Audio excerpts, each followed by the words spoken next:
In a peaceful town in America, a boy notices a strange thing. There are 16 airplanes on the sky out of nowhere. Leave 16 white traces behind. With loud noises. No one knows what is going on. In the middle of the sky there is a mysterious light point. Seems like all 16 airplanes are running away from it. They all know that. That is a comet falling down to Earth. The news says this comet will not directly damage the Earth. Most of the pieces will be burnt in the ozone layer. Some pieces will fall on the ocean and that's it. But not long after the phone of the mentioned John suddenly keeps ringing annoyingly. He takes it out to see. The caller is United States Department Homeland Security. John takes the call and hears a robot voice say his and his family's name. The robot says that his family is chosen to go to the emergency shelter. Please get ready. John looks around. No one else receives the phone call. Looks like indeed only his family is chosen. John quickly brings his son home. This time the wife invites the neighbors over to watch the news. The news says that a piece of the comet falls down to the ocean. But when the countdown ends, the ocean surface is quiet. Everyone is confused when suddenly the room shakes strongly. John runs out of the house. Right then sees a flock of bird fly to a faraway place.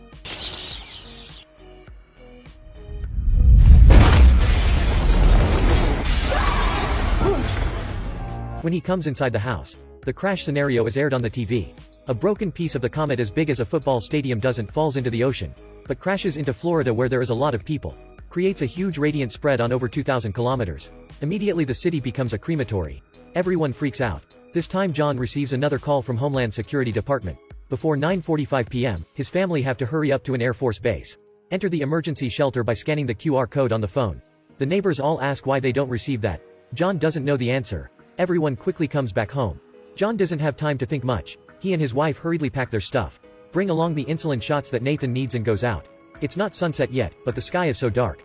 He looks up and sees a huge tornado cloud. Covers the sun and burns the sky.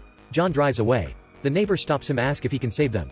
Because the news warns that in the next 48 hours, the biggest broken piece of the comet will crash into the Earth. John has no other way. He himself doesn't fully understand the situation. A woman runs out and shouts, stops his car. Cries and begs him to take her daughter. He chases her away. She doesn't go, keeps knocking on his car. Both of the children cry out loud. John cruelly presses the gas and drives away. Allison asks why he has to do that. He says that the phone call said clearly that only 3 of them are allowed in the shelter. The city has a terrible traffic jam throughout 10 kilometers. They arrives at the Air Force base at 9 p.m.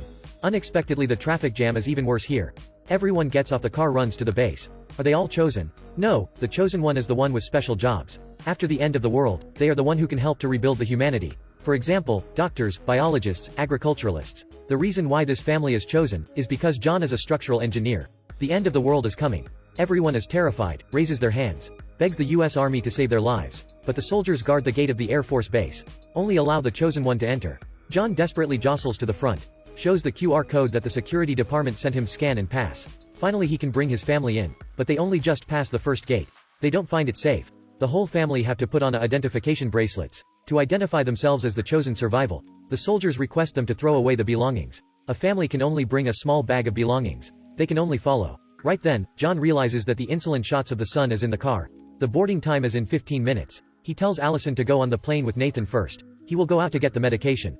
Allison is really worried, wants to ask the soldiers about the situation. She shouldn't have asked. The soldiers change their faces upon hearing that the child has diabetes. Immediately bring them over to their boss. Turns out people with chronic disease are not allowed on the plane.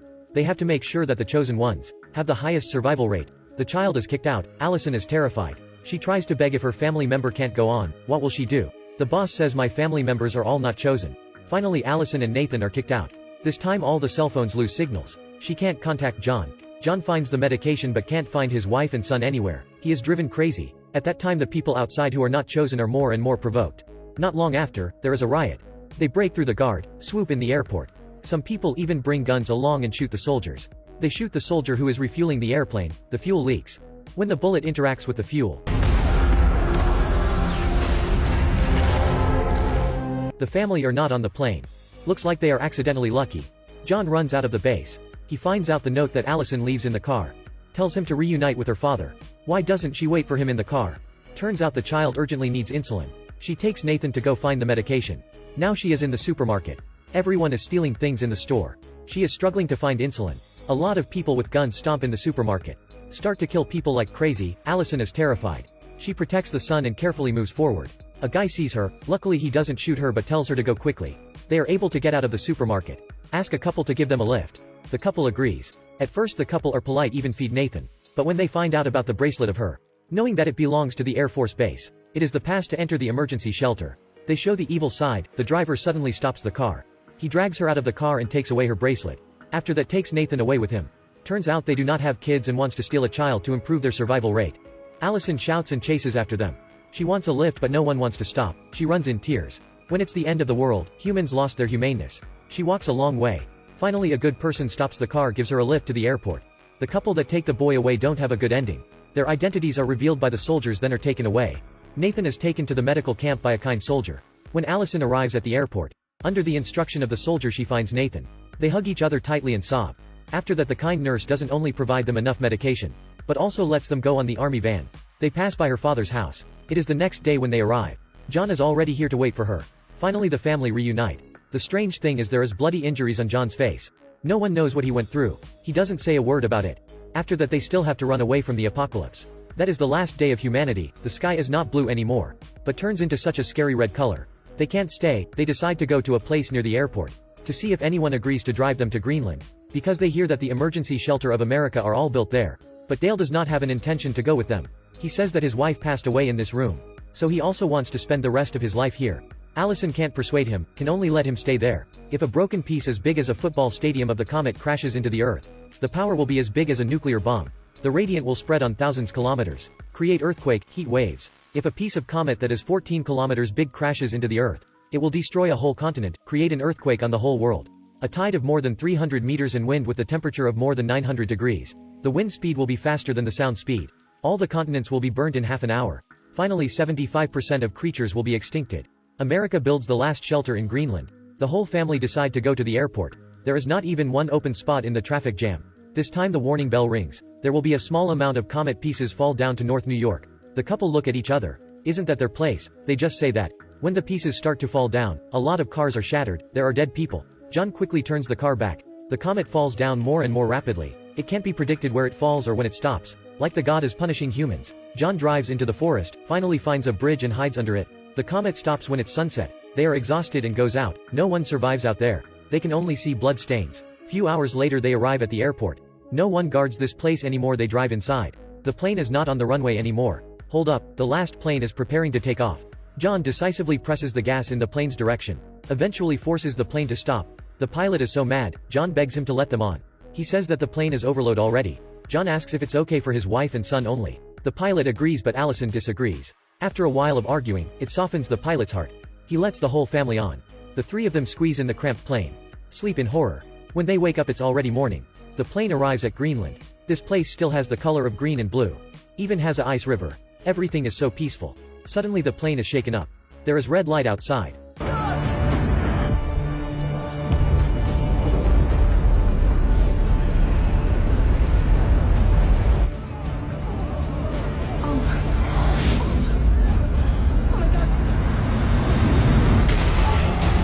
The plane starts to lose balance, strongly shakes up. Both of the wings have problems. The pilot tries every way he can to control the plane. It eventually falls down to the river, hits the ice river and stops. People runs away from the death. When John goes find the two pilots, they are majorly injured. One of them is dying and says go away. Then he stops breathing. The biggest broken piece of the comet will fall down in the air. People runs to the underground shelter. It's all dust in the atmosphere. They can only cover their noses. An army van stops middle way to save them. When they arrive, the comet piece is clearly up on the sky. It will fall down in 1 minute and 20 seconds. They go into the underground shelter. When the shelter closes they runs further down, regardless of their sore legs. Finally arrive at the actual shelter. It is about to hit.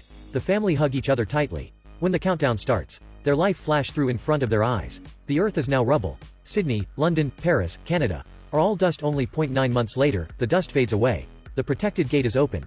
People in the shelter looks up at the sky one more time. The scene in front of them is horrified. Greenland is no longer green. Nothing left. Everyone is miserable. How can they build everything again from the scratch? Can they build it up again? Right then, they hear such a miracle sound. Look, a magically survived bird. They exclaim in awe. They have the courage. One by one, they go out of the shelter. Look in the distance where there is a huge hole on the surface of the earth. It looks like a scar. Even though the earth has a lot more scars, but human can still find a way to survive.